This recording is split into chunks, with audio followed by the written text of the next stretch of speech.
Con eso abro el debate. José Luis quiere empezar. Contarles lo que está aconteciendo ahora en los alcances del tribunal.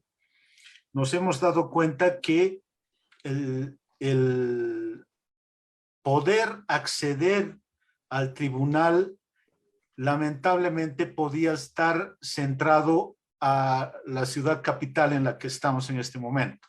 O sea, ¿quiénes son más próximos? Los que están en La Paz. Entonces, ¿qué se ha tomado como medida que está para resolverse prontamente? Estamos habilitando el sitio web específico del Consejo y con un nicho particular para el tribunal, de tal manera que se conozcan no solamente desde ahí los mecanismos de hacer la denuncia y puedan canalizar la denuncia, no digo digitalmente, pero pueden descargar la información y los formularios para poderlos enviar desde cualquier punto del territorio nacional. Por otro lado, queremos que los fallos sean conocidos también de manera extensiva y pública, porque si bien hay la buena voluntad de algunas organizaciones de periodismo, del periodismo, de poder sacar una nota o algo referido a un caso, no siempre se da esto y queremos que se conozca a través de un sitio específico. Y otro elemento que ya lo destacaban previamente, todo el alcance de las sentencias que salen de este tribunal son eminentemente morales, pero junto a morales podemos decir que son pedagógicas, porque si han llegado a conocer las resoluciones últimas y como las que trabajamos en el periodo 16-17 teniendo como presidente a Eric Torrico, todas ellas eran analíticas como para que cualquier ciudadano leyendo esa resolución también se compenetrara, tomara conocimiento y pudiera ser un actor de su propio juicio sobre lo que se había sentenciado. O sea, es un espacio no de carácter punitivo, es ético, moral y pedagógico. Y en eso nos queda un trabajo muy grande. Y el más importante, el de socializar y hacer vigente la presencia de este tribunal y del mismo consejo en la sociedad boliviana en cada uno de sus puntos para que la población en sí mismo se sienta protegida y sepa que existe un órgano que los puede defender en sus derechos que les asisten a la comunicación e información. Jorge, usted que fue el inspirador de este debate. Yo me pregunto hasta qué punto el concepto de periodista ha cambiado con la existencia de las redes sociales. Actualmente un TikToker, un influencer, ejerce la función de periodista sin ser agremiado, sin ser reconocido oficialmente, pero que puede tener toda capacidad de comunicar e informar dentro de lo que es la lógica que se ha escuchado ahora. Pero ¿cómo participa este grupo de gente que cada vez está entrando más agresivamente en el tema de la información y la comunicación? Ese es un tema. Y el otro tema, ¿cómo podríamos entender que puede haber un proceso de ética, de veracidad, de responsabilidad, si en el fondo el periodista tiene que vivir, tiene una dependencia económica? Y si esa dependencia económica está sustentada en aportes que vienen no necesariamente, pero mayormente del Estado, entonces se presenta ahí una incongruencia entre lo que es la ética y la dependencia de esos ingresos económicos. ¿Cómo ustedes, los periodistas, manejarían estos dos temas que les planteo? Gracias, Jorge. Roberto.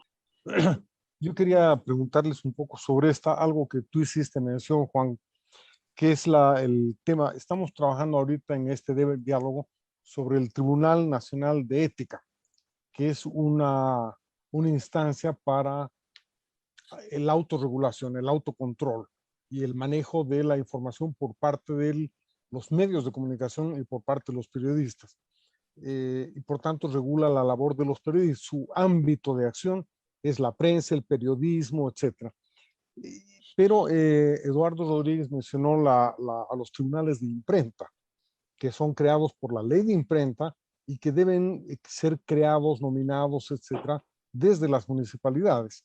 Y esos tribunales, como tú bien lo has apuntado, no solamente regulan al periodista, regulan a cualquier ciudadano que emite opinión o cualquier ciudadano que se siente afectado por la opinión de otro, ¿verdad? En realidad es una norma que tiene que ver no con la práctica de un gremio, de la prensa, del periodismo, etcétera, sino en general con la práctica del ciudadano que publica sus ideas, que publicita sus ideas. Yo entiendo así, por lo menos, lo que es esa ley de imprenta por la forma en que se ha planteado y por lo que tú has mencionado aquí. Entonces, me parece que sería interesante ver de qué manera ustedes como gremio y el Tribunal Nacional de Ética como instancia promueven o no la formación y el funcionamiento de los tribunales de imprenta, que muchas veces no existen, las municipalidades no los nombran, o una vez que los nombran se olvidan, y de hecho la gente no sabe que puede acudir a ellos. Lo que mencionaba Jorge Rada ahorita es clave, por ejemplo, ¿no? De acuerdo a la normativa de la ley de imprenta, si yo me sintiera agraviado por la publicación de alguna persona en Facebook, podría acudir al tribunal de imprenta, ¿no es cierto? Porque en rigor de verdad, una publicación en Facebook es conocida por más de 6 personas, que creo que es el tope mínimo para definir una publicación en la ley de imprenta. Entonces, yo podría acudir a ese tribunal de imprenta, pero este tribunal no existe. O no sé cómo está, no sé dónde está, no sé cómo hacer, cómo funciona, porque en la práctica no funciona. Entonces, a mí me interesa mucho, digamos, la posibilidad de manejar el tema no solamente como un tema que interesa al gremio de los periodistas, sino en general a todos los ciudadanos y a la salud de la democracia, ¿no? Yo le pediría a Eduardo, porque es un tema eminentemente jurídico de alcance de la ley. Gracias, Juan Cristóbal. Yo voy a decir algo que posiblemente no satisfaga o no estén de acuerdo conmigo muchos de los presentes. Yo creo que lo único que queda vigente de la ley de imprenta y en pie por disposición constitucional es que el secreto del anónimo es inviolable. Luego, la parte orgánica procesal, esto es la configuración de jurados municipales y su procedimiento, han caído en absoluta, si se quiere llamar o calificar de alguna manera, son impracticables. Primero, porque los municipios no los eligen, y segundo, por una razón jurídica procesal que deviene en el tiempo. Son de hace más de 100 años y en este transcurso la comunidad internacional y nuestras propias constituciones han generado lo que se llaman las garantías judiciales procesales. Esto, entre ellas, por ejemplo, una que yo creo que es altamente aplicable, es que nadie puede ser juzgado por tribunales constituidos, no establecidos con posterioridad al acto, ¿no? Y esa forma de elegir a 40 ciudadanos, de los cuales tú escoges 12, y hay todo un procedimiento en el cual hay un intenso debate de quién se queda de los 40 para que sean los 12, revela exactamente lo que las garantías judiciales han eliminado. Tiene que haber una garantía para el ciudadano que quiere defenderse en su honor, integridad, etcétera, respecto a un medio.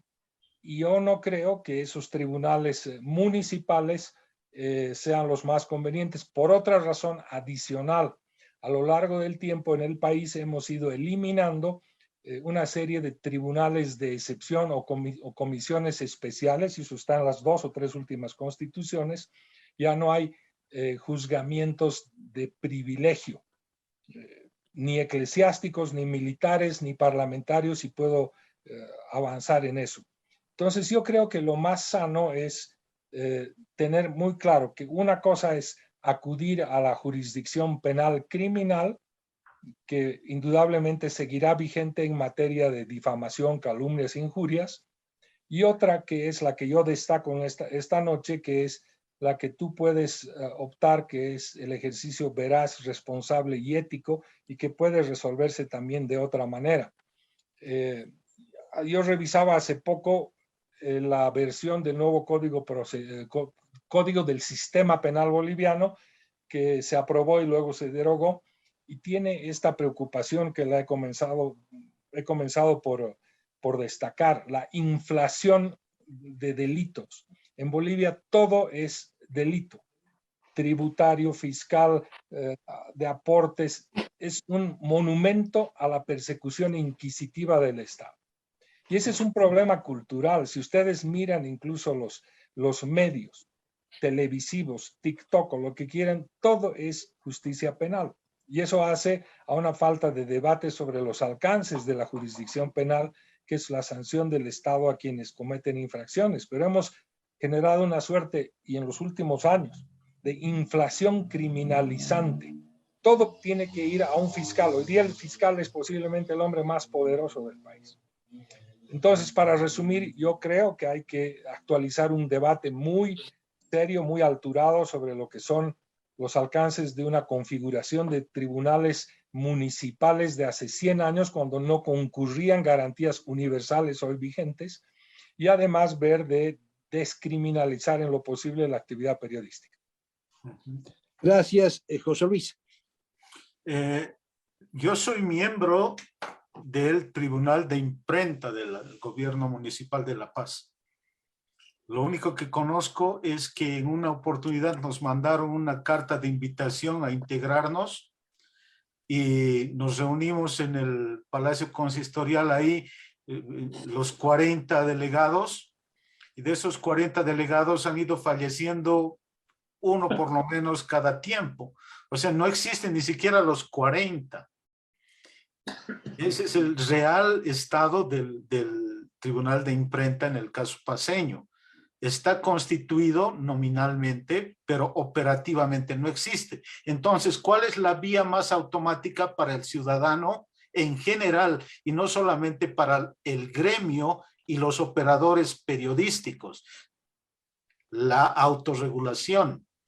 Este mecanismo del Tribunal Nacional de Ética que le garantiza al ciudadano, cualquiera fuera, recibir su causa cuando se sienta afectado por la información que ha salido de medios que se consideran profesionales y con personas éticamente formadas. Entonces, estoy haciendo un poquito un señalamiento de que el mecanismo más operativo parece ser en el momento el Tribunal Nacional de Ética para tratar las causas de afectación que cualquier ciudadano tenga o cualquier actor de la comunidad en relación al comportamiento mediático. Y eso está garantizado con este equipo de personas que están en el trabajo cotidiano de recibir causas, ¿no? Por cierto, también debemos decir que nos queda muchísimo por concientizar a la sociedad en general sobre sus derechos a la comunicación y a información y los alcances del mecanismo de autorregulación. Ojalá llegara el día en el que el ciudadano cualquiera supiera de la existencia de estos aparatos para que se sienta realmente protegido y exigiera mayor calidad a los contenidos y al desempeño de los medios. Porque nosotros no actuamos, por cierto, por mutuo propio, o sea, de manera de oficio. Nosotros solamente actuamos en función de causa presentada. Esa es otra de las características del tribunal. Presentada una denuncia, recién empezamos a considerar si se ingresa o no, pero no tomamos la palabra sobre hechos que tengan que ver para señalar directamente alguna falta que se pudiera dar. No actuamos de oficio, eso como unas características. Gracias, José Luis. Yo quisiera agregar una cosita, si me permite. Ninguno de los instrumentos del tribunal, Roberto, la constitución del consejo del tribunal, los reglamentos, hablan de autocontrol, porque de una u otra manera nos llevaría a autocensura. Lo que se plantea es el cumplimiento de las normas profesionales de la profesión para elaborar la noticia. Tener las dos fuentes, separar opinión de información, y es un bonito código y bien hecho. Entonces no es autocontrol, es la autorregulación en el cumplimiento de nuestras normas profesionales de trabajo. Walter, otro colega. Decirles que yo he ejercido mi labor periodística en el Brasil. He estudiado en el Brasil y he ejercido tanto en medios brasileños como en agencias internacionales de noticias. Y yo quería destacar la importancia del instrumental legal para defensa de la libertad de prensa. En primer lugar, sobre esto para mí no hay mucha discusión. Si bien que de un país para otro puede cambiar. Lo que no cambia es el espíritu de la libertad de prensa. Por ejemplo, en este momento vivimos en Nicaragua una situación muy clara en que, y en otros países de América Latina, en que cualquier crítica al gobierno es considerada injuria y difamación. Entonces, aquí el espíritu de la ley se ha vulnerado. Y lo que decía José Luis me parece muy importante, ¿no? O sea, el trabajo de concientizar a la población sobre la importancia de la libertad de prensa. O sea, por un lado está el aparato legal y por otro lado el aparato institucional, o sea, las asociaciones, los colegios profesionales, etc. En el caso de Brasil, yo les puedo decir que las últimas situaciones de tentativas de coartar la libertad de prensa han ido directamente al Supremo Tribunal Federal, que es la Corte Suprema. Y en esto no ha valido tanto la ley, sino la jurisprudencia basada, digamos, en un criterio más general sobre lo que debería ser la libertad de prensa. O sea, hay un entendimiento más amplio en el espacio público, y aquí el espacio público me refiero principalmente a los diarios, a los periódicos y a sus versiones digitales, tienen un sentimiento de lo que debería ser la libertad de prensa, y esto se cumple. Ahora, lo que yo estoy queriendo preguntar, y esta es una provocación que tal vez sale un poco del hilo que estamos manejando aquí, es de que últimamente se ha visto, no solo en Brasil como en Bolivia, un ataque muy fuerte a la libertad de prensa, que es un ataque económico. O sea, vamos a fundir determinado diario, le vamos a sacar toda la posibilidad de sustentación económica para que el medio de información cierre. Y esto está ocurriendo en el Brasil de alguna forma.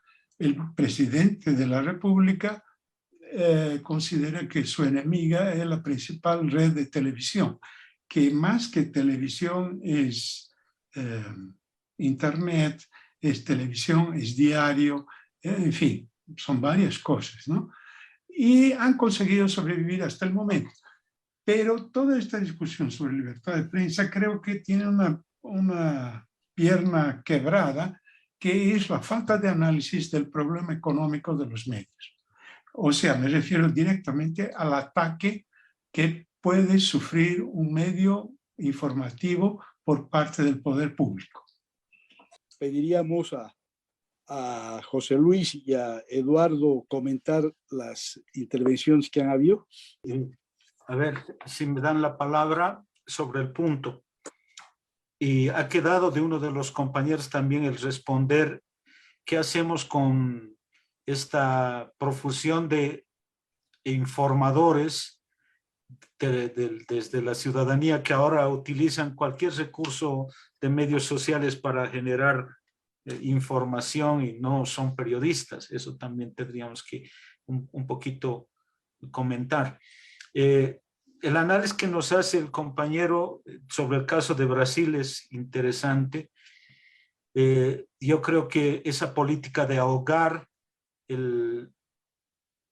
el accionar de los medios, quitándoles las subvenciones.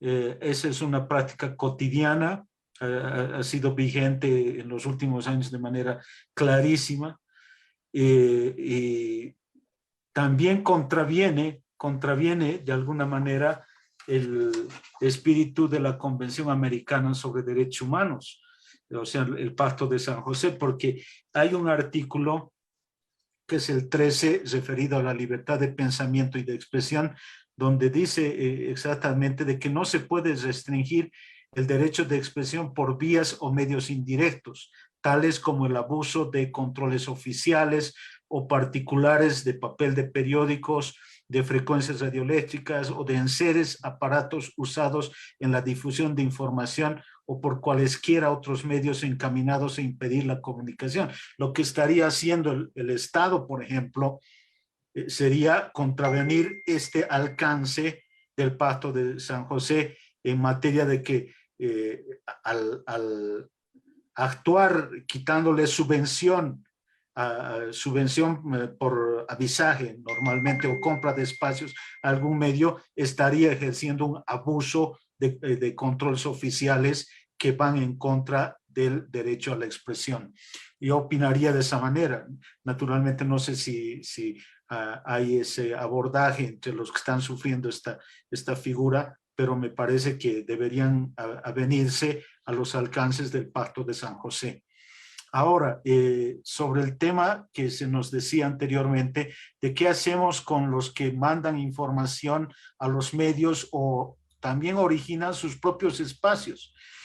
Bueno, todo sujeto es también, digamos, responsable de lo que diga y puede haber esa responsabilidad ulterior, pero lastimosamente solo se reconoce a periodistas, aquellos que están en función profesional, formados académicamente y que también tienen un organismo gremial. O sea, nosotros, por ejemplo, somos asociados a la Asociación de Periodistas de La Paz y así ocurrirá. En esos casos es altamente visible la figura de aplicar el incumplimiento a los códigos éticos, pero lastimosamente la gente, el común, no ha sido formada en universidad, no tiene una formación ética, entonces es una figura que no la pone en el papel legítimo de periodista.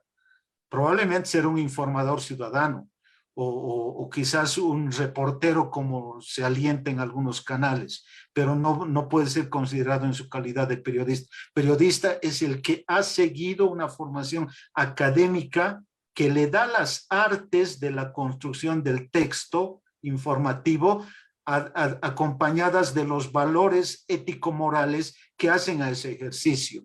Y cualquier ciudadano, lastimosamente, si bien tiene el derecho a la comunicación e información, lastimosamente no puede ser considerado como tal periodista. Eduardo. Sí, la pregunta que formulaba Coco es muy importante. En realidad, los medios digitales han permitido que todos los ciudadanos puedan acceder a este gran derecho de informar, transmitir, opinar y analizar sin que necesariamente sean periodistas. Hay un fallo de la Corte Interamericana de Derechos Humanos que es además vinculante por control de convencionalidad a nuestros tribunales, que ha consagrado este derecho en favor de todos los ciudadanos. De manera que yo creo que hay un quiebre ahí de lo que es una noción de un periodista parte de un gremio y el derecho universal de los hombres y mujeres de poder difundir. Yo creo que eso se ha impuesto. Yo convengo con José Luis en que el Pacto de San José señala ciertas limitaciones a ejercer restricciones a los medios y tal vez la vía para superar esta práctica es una actuación ante esa corte, lo cual obviamente toma muchísimo tiempo y es parte de la obsolescencia del sistema interamericano. Y también hay otra que tiene que ver con controles internos de transparencia en el uso de recursos públicos que deben dar cuenta de resultados y la forma como se los gestiona a partir de la ley 1178, tan venida menos porque la actuación del órgano de control gubernamental, la Contraloría, prácticamente ha desaparecido. También Coco preguntaba sobre la situación de los periodistas que son parte de un medio, a veces estatales, que tienen que vivir de esa función. La Constitución prevé entre sus garantías la cláusula de conciencia y que no se puede exigir a un periodista que informe de una u otra manera. Pero de la letra a la práctica posiblemente hay un gran trecho. En todo caso, estamos en una cruzada muy grande de grandes desafíos. Gracias. Walter, adelante, Walter. Estoy pues abrumado por la complejidad del tema cuando se lo plantea como se empezó con un derecho universal a la comunicación, es decir, no restringido al gremio de los periodistas profesionales. Y eso inmediatamente nos abre el telón a uno de los grandes temas de nuestro tiempo, que es la proliferación de mentiras en medios sociales y también en televisión, en radio, en la prensa escrita, etcétera, ¿no? Un par de ejemplos les doy. Yo no sé ni siquiera cómo abordar este tema, estoy perdido. Pero uno de los ejemplos más espectaculares de nuestro tiempo no ha involucrado tribunales ni el Estado. Cuando Donald Trump en su Twitter lanzaba mentiras de todo tipo y en Facebook, le han suspendido sus cuentas, ¿no? Por mentiroso y por mentiras que ponían en peligro muchísimas cosas de orden social, ¿no? De orden público.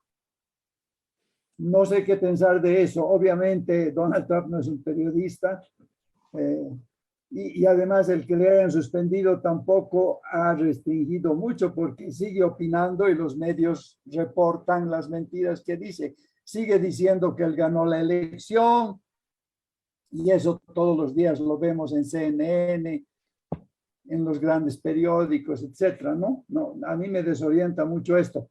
Y aterrizando un poco acá en la yachta, se ha soplado 3 artículos, un opinador de cierto prestigio, antivacuna. Que se haya soplado uno a mí me parece bastante peligroso, ¿no? Porque tontitos pueden creerle, no se vacunan, contagian a más gente, de repente se contagian, van a hospitales, son una carga pública, ¿no? Pero que se ha soplado 3, los tiempos le va a dar espacio para otros 3, debería ser así. A mí no me cae bien la idea de que se le corte su derecho a decir cosas que ya están empezando a rayar en lo criminal, ¿no? Tampoco sé cómo pensar, no tengo idea de cómo aproximarme a este tema. Si alguien puede rayar un poco la cancha, yo apreciaría mucho. El problema es que da para un debate más grande y es el tema de las redes sociales, que creo que amerita un nuevo debate, porque ahí sí es complicado ver cómo podemos trabajar más que desde una óptica distinta, por ejemplo, el de la verificación de noticias falsas, pero que es una pelea de David y Goliat. Gracias y buena noche.